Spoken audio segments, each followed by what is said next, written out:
The boy was feeding sushi to the sharks. What he didn't expect was it would save his life. Soon after, a tornado destroyed the boy's home. The boy drifted into the sea. Then a group of sharks surrounded him, but the boy was not afraid. Hey, it's Sharkboy.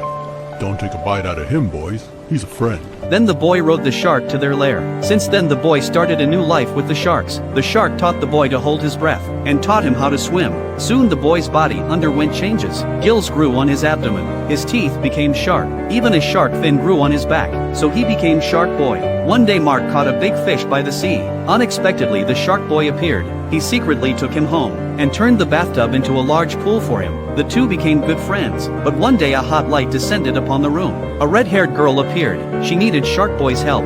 Faced with the beauty's invitation, Sharkboy left Mark without hesitation. It was an encounter Mark will never forget. A few months later Mark told this story at school. The students threw paper balls. They all thought he was lying, and the teacher told him not to joke. But Mark was convinced that his story was true. When Mark left school, the school bullies surrounded him, and they took his diary. In the evening, Mark was awakened by the sound of voices. He followed the noise to the kitchen. The cup was melted, and the bread was bitten. He knew they were coming, and then his parents came too.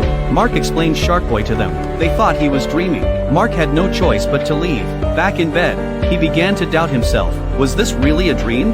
But the next day, the sun came up as usual. He came to school as usual. When he saw the bully arrive, Mark went up to him and demanded his diary back. With the help of his teacher, Mark got his diary back. But when he opened it, the contents of the diary were destroyed. Mark finally got angry. Saw the sophomoric school bully. Mark hit him with the diary. The teacher was ready to punish them. The weather suddenly turned dark. The windows were blown open. The teacher went to close them, but more windows were opened. The students covered their heads in fear. A tornado appeared. Then the windows were shattered.